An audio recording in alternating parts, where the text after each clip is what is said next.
Have you ever wondered why this feeling of loneliness can feel so overwhelming, even when you think you are feeling okay? And that's because it's more than just a feeling.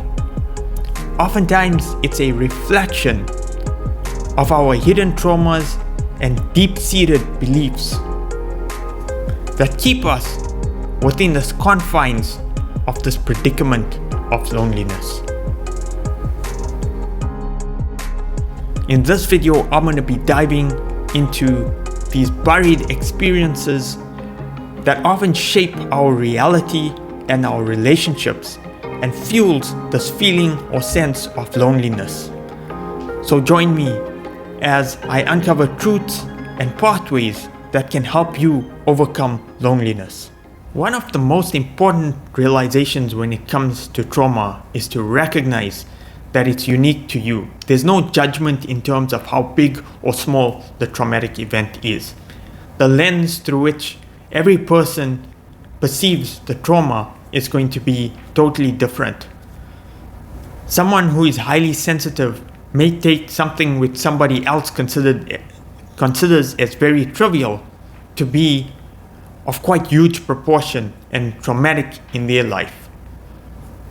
There was a time when I was a child and I had been highly sensitive to the opinions of others. So even if somebody mentioned something in a trivial slip of their mouth and they said something like, "Hey Jayshal, you are a problem child," and not meaning it intentionally, but because I'd become so highly sensitive to these opinions of others, I allowed these negative thoughts to keep cycling within my mind and have quite a drastic effect in terms of defining myself as a person and defining my perception of reality. And these traumatic events, no matter how small they are, can have quite a profound effect on how we perceive ourselves, on the beliefs that we hold about ourselves. And they ultimately start to shape our reality because we continue to find more and more external events that mirror that very same belief so that we can strengthen it unconsciously. And that is something that is important to recognize, is that a lot of this is taking place unconsciously and it shapes our reality. And we start creating a world in which we start to feel more and more lonely. And this is something that is so important to recognize, because what society may seem as trauma, as something that is way out there or something that is more perceived in terms of the general norms of this is considered traumatic. And there are situations where people are subject to abuse and they have a much more profound traumatic event. But depending on how each individual is emotionally reacting to those events, it's going to affect the extent to which that trauma is going to influence your beliefs and shape your reality. So that is something that is really critical. Even though you may have had what the general population may consider as mild or trivial traumas, or not even consider them traumas, they may be affecting your reality. It's important to start to place awareness on these types of traumas in your life. The second important realization is to recognize that if you don't accept and love yourself, how do we expect others to have that same love and acceptance of ourselves? Because ultimately, the world is a mirror of our inner beliefs. If we are in this situation, I can't expect that others are going to reciprocate with that feeling of love and affection for me if I don't hold those underlying feelings about myself. Think about it this way. If you have a cup and that cup is empty because you have no love and affection for yourself, how can you pour and share that same love with others? And because you are unable to pour and share that same love with others, you're unable to develop or attract those meaningful connections within your life. You're unable to become magnetic and bring these connections, those deep, meaningful connections and relationships within your life. Reflecting on this concept of lack of self-worth and lack of self-acceptance and self-love, it reminds me of something I've been dealing with recently. I was constantly looking at my YouTube channel for subscriber growth and becoming almost so attached to that, and letting this lack of subscriber growth, the lack of views, start to define me, to start to anchor in that belief of my own lack of self-worth. And this is another sign of how the external world starts to mirror those beliefs that we have about ourselves. I was looking outside of myself for that acceptance, to say that, Jaishul, you are worthy. You are worthy because you have subscribers. You are worthy because people are viewing your videos. And these are reflections to help us recognize that we have a deep-seated belief of our own lack of self-worth, of our own lack of self-love. And that is why we are constantly gravitating to the external world, looking for attention, looking for that acceptance that is just not there. Reinforcing those beliefs that we have about our own lack of self-worth. The third aspect is do the work, and as Arnold Schwarzenegger says so many million times in his book, do the work. Now, it might not be as great in terms of pulling off an Arnold Schwarzenegger accent, but the importance here is to recognize the need to do the work. Unfortunately, there is no better way to process through or get through all these emotions. But there are 3 critical areas that we need to cover as part of doing the work. Step number 1 is bringing awareness to these traumas. And how do you do it? You start delving into your past. Start delving into your life to understand what are those hidden traumas, or what are those traumas that are defining your life, that are shading the very lens through which you look at the world. What are those beliefs? What are those traumatic events that are shaping your reality? And it's important to start recognizing this, because without the awareness, how are you going to be able to recognize that these are the beliefs that are shaping your reality?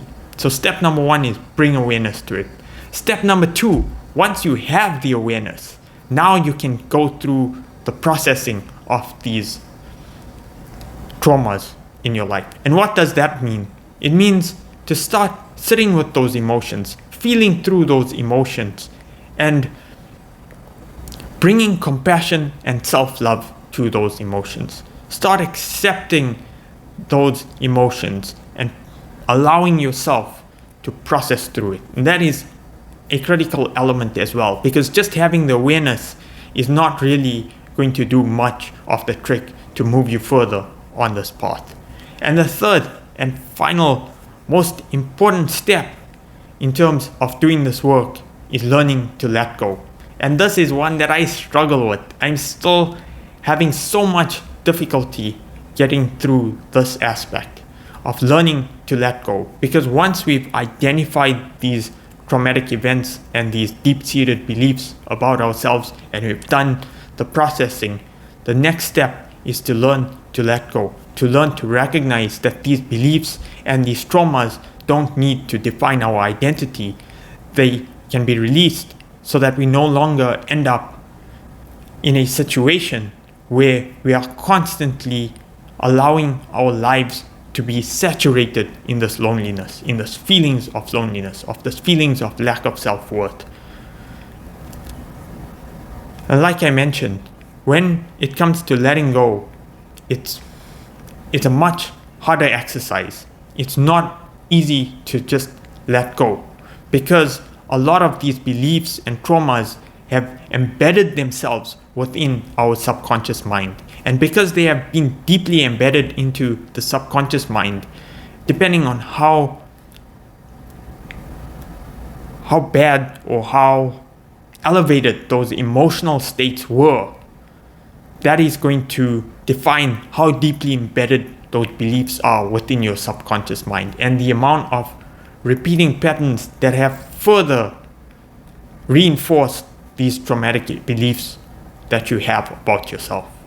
And that is why consciously we may be able to process through it, but we need to start learning to let go and bring in new beliefs to help redefine it so that we can override the programming in the subconscious mind, because that is where a lot of these patterns that end up shaping our reality are essentially lodged. And once we go through the process of unfolding what is going through in our subconscious mind, and that is not something that I've managed to overcome on an immediate basis. It's a lot of work to go through that exercise of reprogramming our subconscious mind. But it's about doing the work so that you can overcome those beliefs. I want to provide a bit of context so that you can better conceptualize what the process of doing the work actually entails. So if I reflect on my own life and I reflect back to my childhood days, I was often driven to performance. My parents often pushed me to being the top student in class, and it had become something that I had become very much attached to. I used to be very much academically inclined to work very hard in order to achieve that position of top student at the end of each year. But what was really the important realization when I reflect upon this was that a lot of what I was doing was in order to seek that external validation from the world, because I had had a very low sense of self-worth. I had not been willing to accept myself.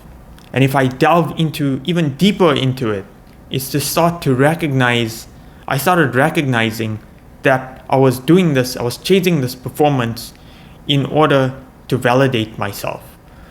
But at a deeper level, it was about the rejection and the